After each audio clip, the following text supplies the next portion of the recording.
amanhã, quinta-feira, a gente solta o primeiro jogo analisado do Clube do Remo. É o jogo do acesso do Clube do Remo em 2015 contra o Operário na Série D. O jogo em que o Remo ganha do Operário na Série D por 3-1, depois de ter vencido a primeira partida por 1-0 lá no Paraná, e conquistou esse acesso, acabou aí com o período, com esse calvário, não é, do Clube do Remo, que ficou aí anos sem divisão, entre Série D e sem divisão, não é? Algo que, enfim, com certeza incomodou em muitos torcedores. Um clube do tamanho do Clube do Remo, sem dúvidas, não merecia passar pelo que passou, mas pelo menos deu um momento histórico como esse, uma conquista, um acesso conquistado de uma forma avassaladora, com o Eduardo Ramos, camisa 10 do time, brilhando nessa partida, brilhando na campanha do acesso do Leão. 3-1, o Remo venceu o Operário naquele ano e conquistou o acesso, e desde então o Remo perambula, especialmente entre Série C e Série B. A Karina até pergunta aqui, ela fala: Eduardo Ramos é o Robigol do Paysandu? Você, Rui, que não esconde que é torcedor do Remo, o que você acha pra ti? Olha, eu vou ser sincero com vocês. Assim, cada um tem seus ídolos, né? Acho que cada time tem os seus ídolos. E assim, o Eduardo Ramos tem um papel fundamentalíssimo nesse acesso para a Série C em 2015. Ele chegou... na verdade, tudo que envolve o Clube do Remo, aí eu já vou pôr meu clubismo aqui em frente às câmeras.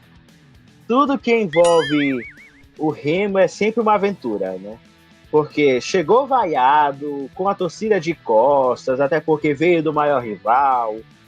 Aí depois que mostrou seu futebol perante a torcida, virou um ídolo e foi essencial, né? Ele para chegou de chegar helicóptero, não foi? Chegou de helicóptero. Foi aí que veio o tal camisa 33, o tal enigma da camisa 33, né? Que muita gente cogitou até jogador gringo, quando isso era uma novidade. Enfim, mas é inegável que o Eduardo Ramos teve um papel fundamentalíssimo nesse acesso e tem seus louros, sim. E eu acho que uma coisa que eu me queixo muito, não só como torcedor, mas também como jornalista, é como o Clube do Remo marginaliza, entre aspas, né, os seus ídolos. Né? Até porque, tipo, Eduardo Ramos conseguiu um acesso, conseguiu o título paraense, conseguiu aí fazer boas campanhas na Série C e saiu para a porta dos fundos. Mesma coisa do Vinícius.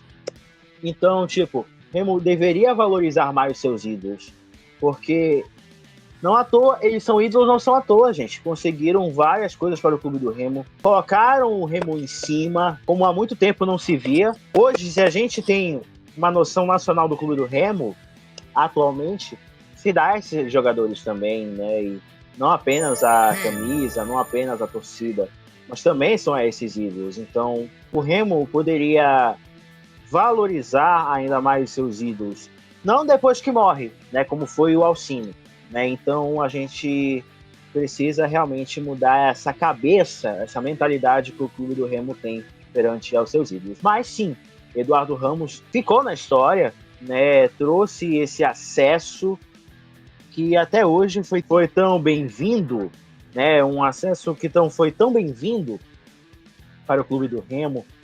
Como disse o André, foram tempos assim, me permita até usar um termo que não é apropriado, um tempo de chumbo para o Clube do Remo, até porque a gente viu ele nessa gangorra de Série D sem divisão, Série D sem divisão, Série D sem divisão.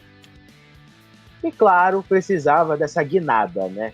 Aí ficou esse tempo todo na Série C, subiu para a Série B em 21, caiu para a Série C de novo, agora está na Série B novamente. Então, o Clube do Remo agora deve ao Eduardo Ramos esse primeiro passo, né, ao rumo ao reerguimento do clube. Então, é um papel que isso ninguém tira do Eduardo na história do Clube do Remo. E que também nenhum outro ídolo, caso venha outras conquistas, e espero que venha, e eu não falo isso só como remista, mas também como jornalista que sou, porque o Remo merece, principalmente a torcida do Remo merece, né, ou conquistas, né? Sair dessa fama de alérgico a título que, pelo amor de Deus, é ridículo. E também entrar no hall de ídolos e, quem sabe, também esses ídolos do futuro que possam vir aí. Pedro Rocha é um candidatíssimo, né? Então, sejam realmente valorizados como se deve.